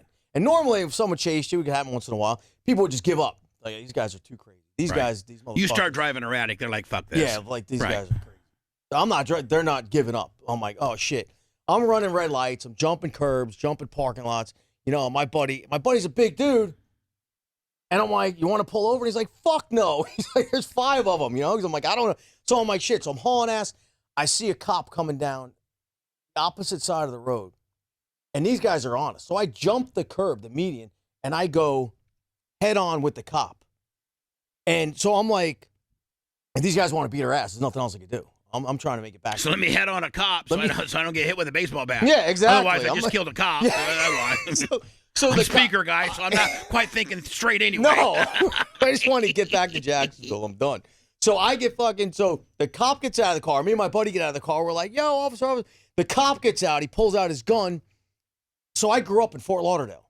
I went to high school in Fort Lauderdale. I don't know anyone in Gainesville. So it's like 5-6 years after high school. The cop gets out of the car, pulls his gun out on me, and he starts laughing. And I'm like, oh, shit. He looks at me. He's like, Riley? He's like, is that you? Some kid I went to high school with was the cop. Oh, you got so fucking lucky. I'm like, Gary. I'm like, this is the best. And then he's like, what's going on? His name was Gary. Yeah. You're like, Gary, it's Craig. Yeah. Motherfucker. Class of 86, bitch. Yeah. Come on. Come on, buddy. Come on. I got some bad guys on me. He did. He's like, all right, whatever. Come over here. Just make believe we're hanging out. We just don't talk by his car. You guys stay over there, he's saying. Oh, so the bad guys, or the baseball bad guys. Actually pulled over in a public parking right, spot. and they're like saying, these motherfuckers are some rip-off artists, bitch. Yeah, they scam me. I want my fucking money back. They scam me for $200. So Gary's just like, just stay over here a little bit. Gary knew what we did because word got around from our high school kids what we were doing, you know. And that's probably one of your luckiest breaks ever. Oh, dude, definitely. And I was like, so what'd Gary do? Gary's like, just hang out here. So where do you live? In Jacksonville. Oh, what's going on? We're just sitting there talking. You guys chill out over there by your car. I'll get your information. I got you. Next. Yeah. And then he's like, all right, listen, go back to Jacksonville. Just go back. Get the fuck out of here. But so then Gary, you owe Gary. Dude, I owe you Gary that big black time. guy and Gary. So if we could find them, we need to send them checks. The big black guy, and Gary. We need to send a couple hundred, at least some Longhorn gift cards. Kickback. Let him get some steak, okay? Something, buddy. So he's like, so we left and he walked over to them, and I remember seeing one of their guys' arms up. And Gary made it go away. Gary made it go away. Thank God. Was there an event? Or was there? Did you meet your beautiful wife? Or so there was an event. Like when you finally said after 23 years, this is just fuck. So it's like 20. And did it get harder and harder to chase that money? Did it get harder? Yeah, because I got kids now and shit. And like I would show up. I had one guy would show up to his house. He was another good salesman. All the addicts were good salesmen. I would go to his house and I know he's home. He didn't show up for work. I see my van outside. And now this is Jacksonville. Jacksonville. Because it always seems like that always ended up being your home base. Like that was always my home base. So like if things went funky in Salt Lake or Phoenix or Scottsdale, I could always go back home. Always had a main place in Jacksonville. Right. And did you always have a crew going over there too? No, because the money sucked. Right. But the money was so much better in Utah, but it was Phoenix. Home. It was home. So I always needed to pay for my own head. Right. These guys. And it's probably where old girl. Yeah. That would get me back to Jacksonville in a fucking minute. So I show up to this guy's house. I'm like, dude, come on, man. We got to go to work. And he's like laughing. He's in bed. He's like, Riley, get in the room. I'm like, what's going on? He's like, dude, I can't move. I'm like, dude, we got to work, man. He's like, I can't fucking move. My calves were hurting. I'm like, why are your calves hurting? He's like, dude, I was doing coke all night and I was in the shower. The shower was off. But he's like, I'm in the shower, paranoid as fuck all night, thinking the cops are coming. So I was on my tippy toes looking over the shower curtain for 4 or 5 hours. And I'm like, are you fucking kidding me? So he strained his calves. So his calves. Because he's all kabukied out. The cops are going to get him. Because he's zooted out on coke. And he spends 4 hours on his tippy toes. Thinking the cops are coming in his door. So when I got to his door at first, he was freaking out. But then he's like, Riley, it's open. So was he literally like. He crawled. He couldn't even get out of the van. I said, go. I'll work by myself today. So is that the beginning of the end? So then stories like that. And then Vicodin came into play for me. Oh, okay. A little car accident. You kind of reverted back to some of your salesman tactics. Then I never did that shit. Let them do it. That was the one thing that probably kept you in the business so long and you did so successful at it is because you weren't hopped up on some shit. You were straight. I wasn't hopped up. No, exactly. Straight most of the time. I'll go back to the story, but let me go back to this one story. Omaha, Nebraska. The strip clubs are Council Bluffs. It's right over the border. So the guys bring back coke, you know.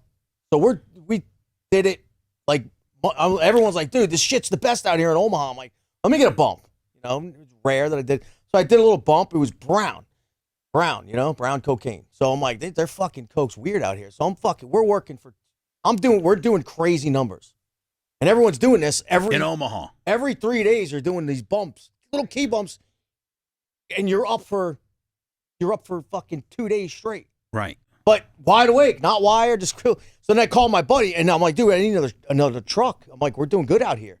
He's like, damn, you guys are killing it. I'm like, yeah, dude, we're doing this fucking cocaine. Their cocaine in Omaha is brown. He's like, dude, there's not fucking cocaine, it's crank. He goes, you don't be doing that shit. I'm like, this is crank? He goes, it's meth.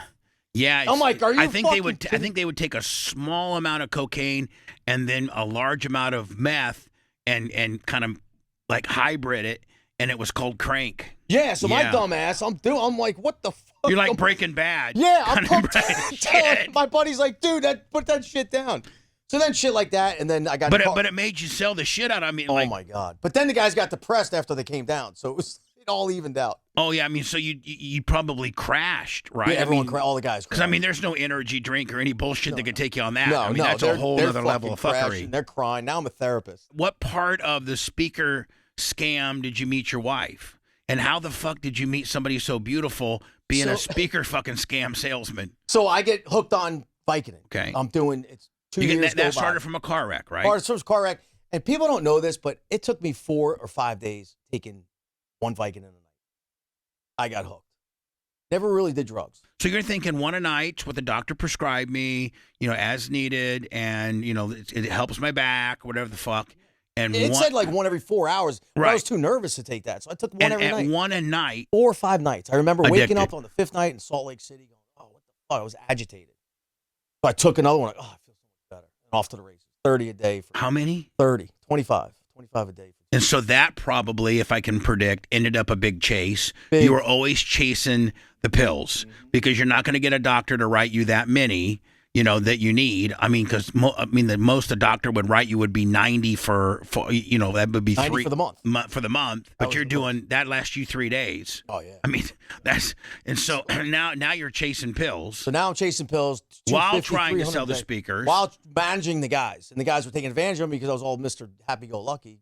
Right, I don't give a fuck. I already am, but now I'm on Viking. I'm like, whatever you guys want to do. But how would you score that many fucking Vikes? A friend back in Fort Lauderdale worked at a doctor's office. She would send me the pad. For real? So I would just write Viking. So Doctor Shop 101, you're shopping doctors. Yeah. And in today's world, you know, you could have fucking died because they're cutting it all with fentanyl now. Yeah. I mean, at least you were getting real Vike back then. Yeah. I mean, in today's world, you know, if you... what it would be. Oh, fuck. I mean, that's what people die from is getting it cut with fentanyl. So So you're hooked on Vikes. So I'm hooked on Vikes. So my friends are starting to know. Where are you geographically? So I'm bringing everything back to Jacksonville. Right. Hooked on Vikes. Hooked on, yeah. No, hooked on Vikes. And then 30 a day. 30 a day. I bet you couldn't even get a boner. I really didn't care back then. I just want my pills. On my pills. Fuck that. Pussy. So then the guys were leaving Pills over pussy. Oh, yeah. That's what your next book should be. Pills over pussy. So then the guys were starting to leave because I wasn't organized, you know, and then because you're gored out of your fucking mind. Yeah, I don't give a fuck. And then my friends, my childhood friends that I left in Tampa, you know, they don't do drugs, you know what I mean? Right. But I went out there for years doing all that, you know, opening up offices. They found out I was doing it. They call family, you know what I mean? So one day in Jacksonville, Florida, I knocked on the door, my brother-in-law and my brother. I'm like, they've never been to Jacksonville. Like, oh, you're going to rehab. I went to rehab, get out. So, did it work? Yeah. Rehab in Jacksonville? No, they sent me to Las Olas Boulevard, some rehab down there. Where? Las Olas Boulevard. It was like an old hotel. Fort Lauderdale. Oh, Fort Lauderdale. Las okay. Olas. Yeah. So, July 4th, July 6th. Is rehab expensive? It was, I don't know what it was. Family put together some money. Okay, good for them. They're in the speaker too. Yeah, they're selling speakers we got to too. get them, you know, youngest of 7, you know. We got to rescue them. Now, at one time. Along the way, I was making good money and I was helping some of the siblings. I was getting ready to say, at one time when you were running hard. I was helping You probably were helping your siblings. You know, they'd be like, man. There was a couple I helped a lot. Yeah. A lot. When you would go home for Christmas, you had the best gifts. Right. Louis Vuitton. You said it fucking, right. You know, Chanel. You said it right. Yeah, exactly. You said it right. I would go to couple years in a row, we'd go to Fort Lauderdale because that's where my family was. You're like, I'm paying for everything. I would rent a limo, Yeah. and we would go buy tons of gifts and go to the children's hospital. Yeah. Give them all gifts. Yeah. You know, and then I had a sister that husband wasn't around, so I helped her out. Sure, absolutely. Made their Christmas, whatever. My sister's loaded nowadays, and so if I ever need a little something, my sister just fucking. My sister's loaded. She owns a private. She owns a health. She owns a nursing staffing company. Yeah, like she's the CEO. And this bitch makes like $3 million a year. That's big. That's my sister. That's I love her. big. Purdue graduate.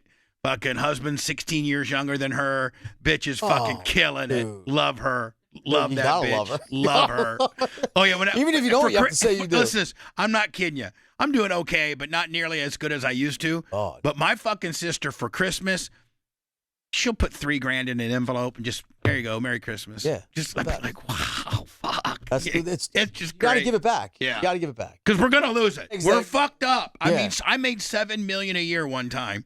And I made $7 million a year for 3 years. Had planes, whores, everything, and lost every fucking. Bought speakers out of vans. Speakers. No, I got up on. I'm the only motherfucker that got the speaker guy. Okay, but I lost it all. Fucking blew it all. Fucking and you know what? Never did an illicit drug. I didn't lose any of it on drugs because I never did drugs. The first time I ever tried drugs was when I was 46 years old, and I did a weed gummy. And I loved it. Oh, you did? I fucking loved it. Yeah, and I was like, so I'd been in rock radio all these years and been backstage with Motley Crue and Kiss and Van Halen and all these and I'm 46 at this time, and I've been syndicated all throughout America and on Howard Stern and all this, kind of made all this fucking money and never tried drugs ever, and always thought weed as kind of like. It was always indoctrinated to me. I came from this small town and everything, that weed was a gateway. As soon as you smoke a joint, you're going to be fucking shooting heroin the next day. That's what they say. Yeah. Smoke a joint. Oh, yeah.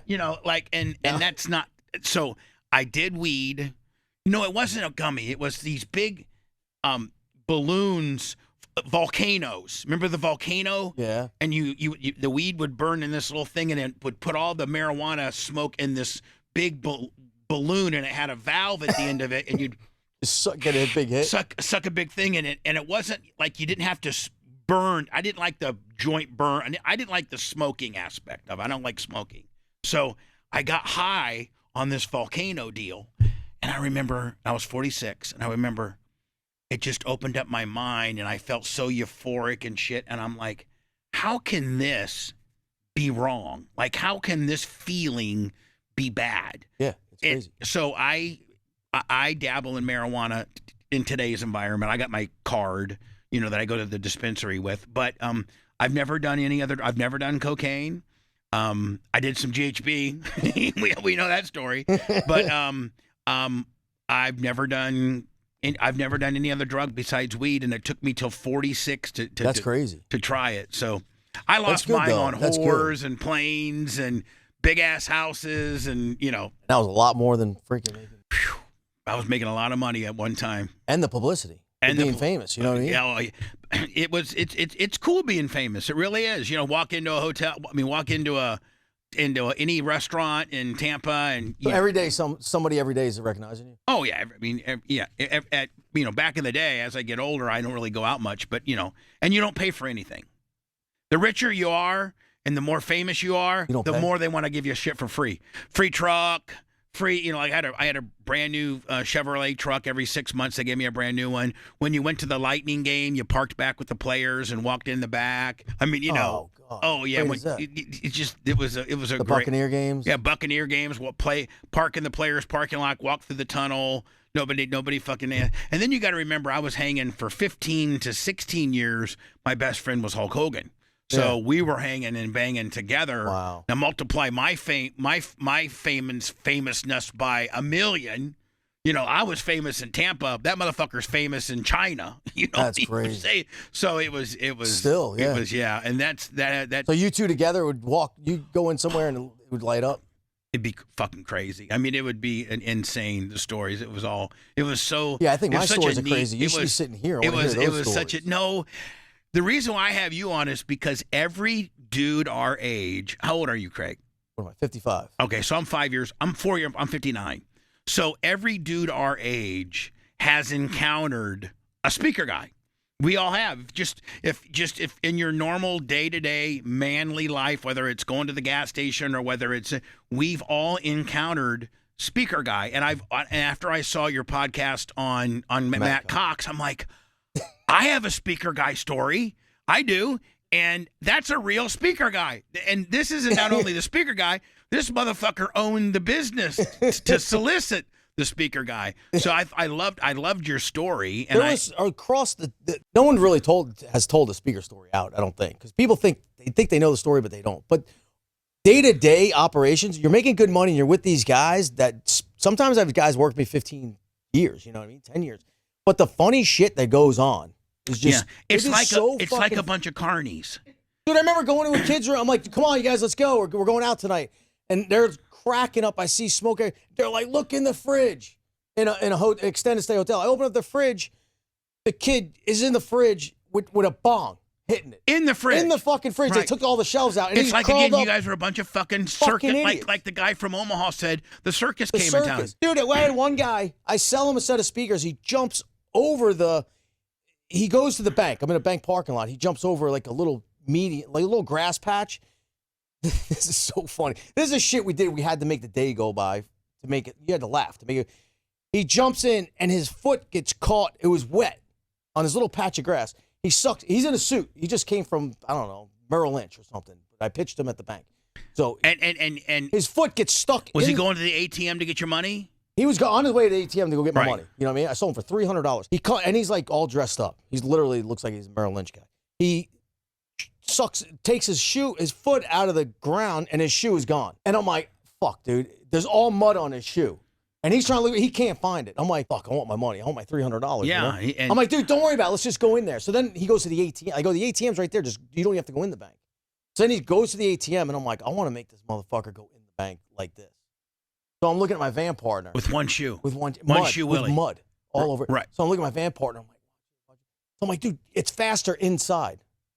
People just believe what you say. Right. He's already at the ATM. There's no line. People are the most part sheep, aren't they? They're sheep. So they want to be corralled and directed. Exactly. Right. There's no line at the ATM. I'm like, dude, let's just go in just to watch him walk in. So he's walking in, tracking mud to the And teller. little does this guy know he's getting bent over and fucked in the ass over a speaker deal. and he's also your entertainment for the day. That's how fucked up the whole business is. It's like a carnival. It's like a circus. It's just good old fun. I was, I read it in the book or I heard it on Matt, where you would then follow them to the ATM machine and then you'd throw in the, hey man, how about some beer and pizza money?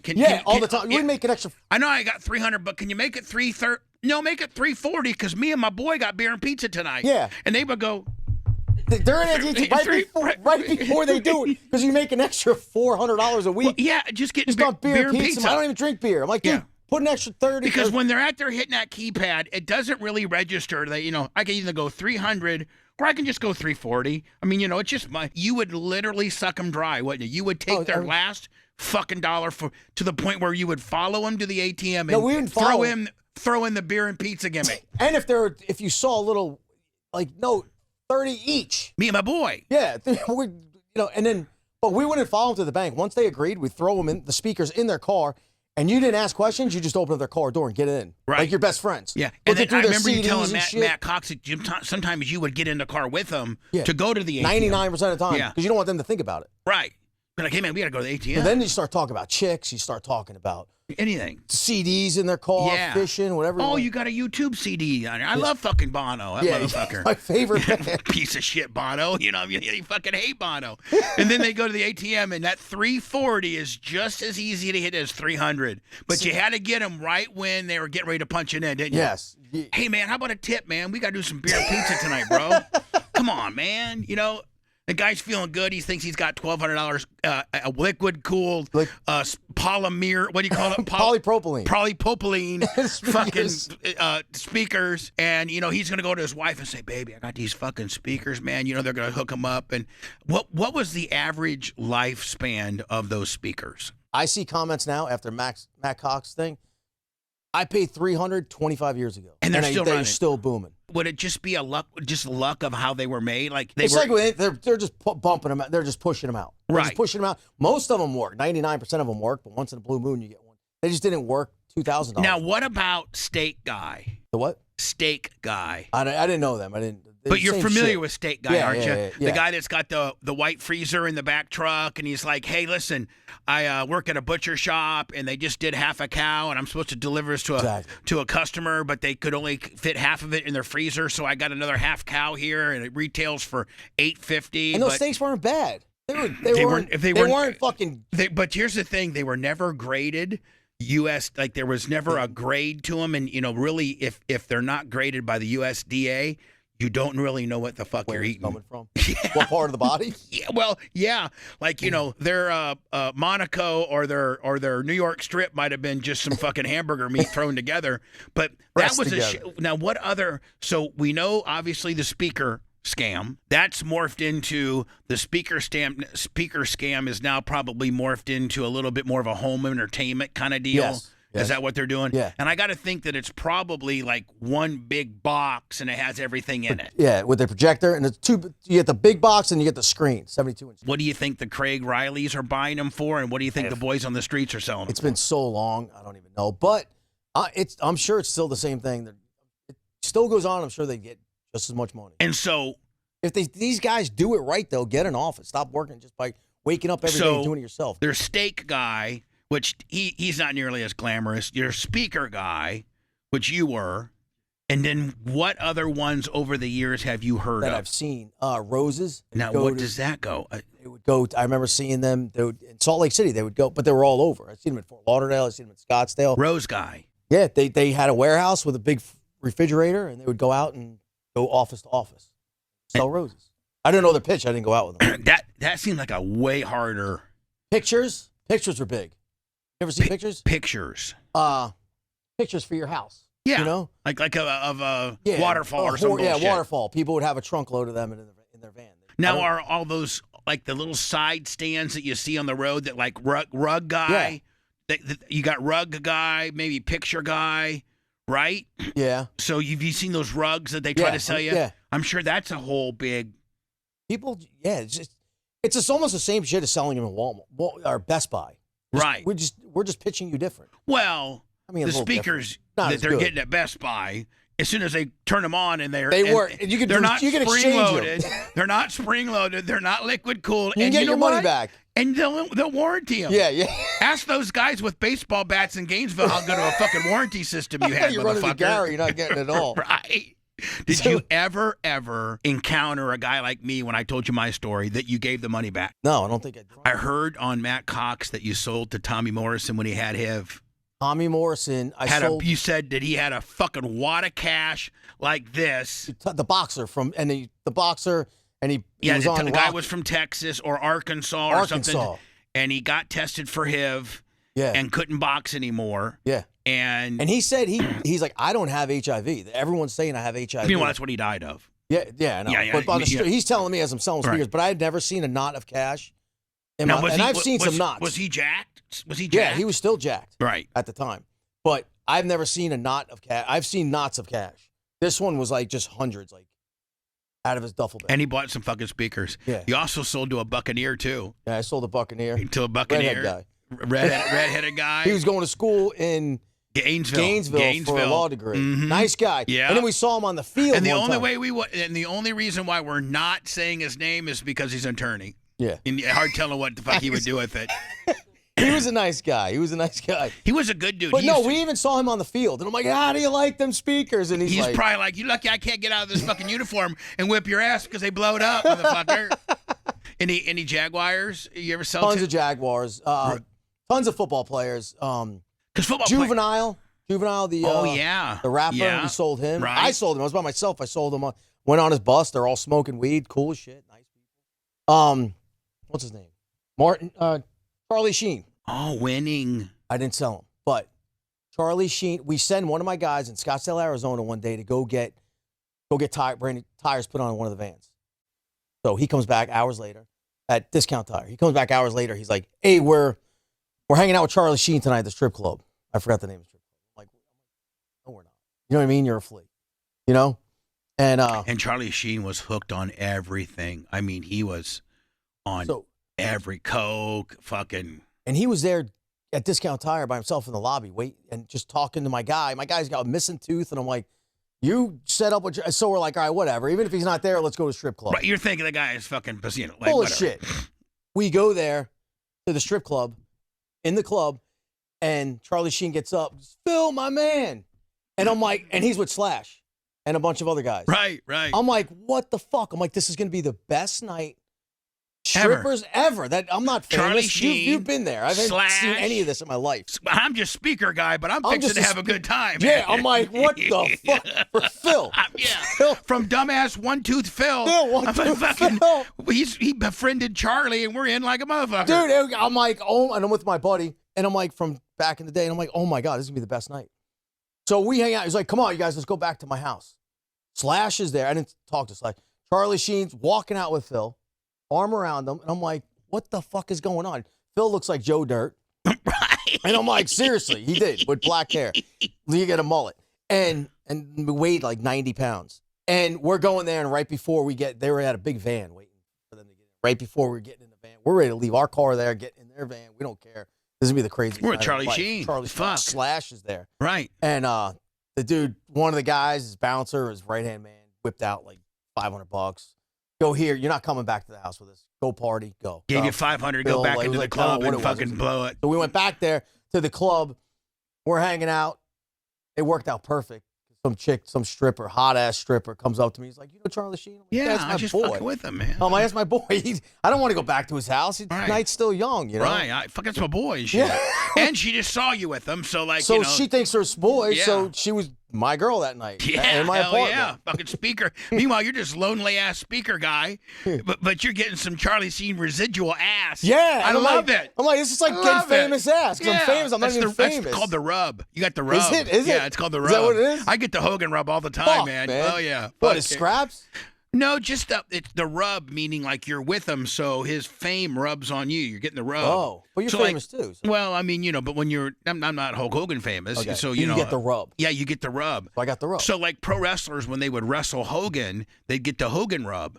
So like they would maybe on a night that they wrestled Hacksaw Jim Duggan make like $2,500 based on the how many people attended and merchandise and things like that. But when everybody always wanted to be on the Hogan card because Hogan always packed the building, and a lot of these guys' paydays was contingent upon ticket sales and how much. So if you would be on the Hogan card, you'd get the Hogan rub on it. Like instead of $2,500, your paycheck would be like $4,000. That was just being on the same card. But if you would wrestle him, they would actually assign you to wrestle him. Then you'd get like you get paid more, $10,000. So they all that's why Hulk Hogan never lost, because motherfuckers didn't want to go out there and whip his ass and not get to wrestle him again. So yeah, I mean it was called the Hogan rub, and so back in the day in the 80s they would have two sets. They'd have an A and a B roster, and the A roster was always Hogan, and the B roster would be like some other star, like maybe Shawn Michaels. But the A card was the card to be on because Hogan headlined it, and that card would pay you even if you're an opening match, you'd get $3,000. But if you're in an opening match on the B card, you get $1,500. So the Hogan rub was, that's just you were getting his rub. Chicks and money. Oh, the rub. Chicks. You don't. I wish I would have known that terminology. I could have done a podcast just on all the nefarious, chicks that over the years, being with Hogan and just, when you're with that big of a megastar, you got to understand, like, we would go to Japan and like he's just, like Michael Jordan, for instance, he's a black dude and everybody knows what he looks like, but you could see where, like in China or, Denmark or something like that, you might confuse him for just like another tall black dude. Yeah. He's not that distinguishable. He has, but Hogan, who looks like Hogan? I'm going to have to send you a link. It's out now. Video Killed the Radio Star. It's about the Hogan sex tape. Yeah. So, Hogan and I had an infamous. What is it called? It's called Video Killed the Radio Star. Yeah. because it's great title. it's the start of my demise. It's what started my demise was that sex tape between him and my wife. Yeah. And so it was. Oh yeah, it's That's crazy. I'll text you the trailer.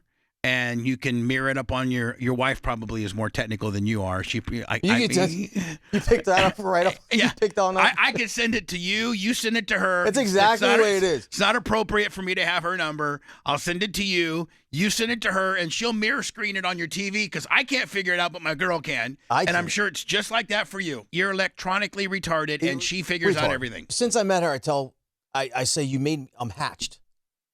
And people are like, what's hatched? I'm like, ever since I met her, I'm like, fucking hatched. I wake up in the morning like a chicken hatching out of the egg going, what the fuck we doing today? She's telling you what you're doing. Yeah, what's going on? She's the booker. In wrestling, that's called the booker. The booker is the person that's in charge and in control. The booker. She is the booker. I let her think so. Well, listen, I want to make sure I remind everybody, first of all, like and subscribe to the channel. And Craig Riley with his wife, Christy Riley. I heard she wrote most of it, actually. You dictated it and she wrote it. I told her my stories and she put the pen to work. That's why it's so good. Yeah, that's why it's so good. And she wrote every word. She's not nearly as scattered as you are. She can control her thoughts. Yeah, I'm Selling Out, the true stories from the white van speaker scam. We've all had that guy in a white van try to sell us a set of speakers for $250. And that's the guy where they might have came from. Hey, Craig, I appreciate you being on the show. Thank you, I man. appreciate you, Christy, for helping us out here. And we'll get this thing all edited up. And I'll definitely. Thank you so much. I appreciate it, my man.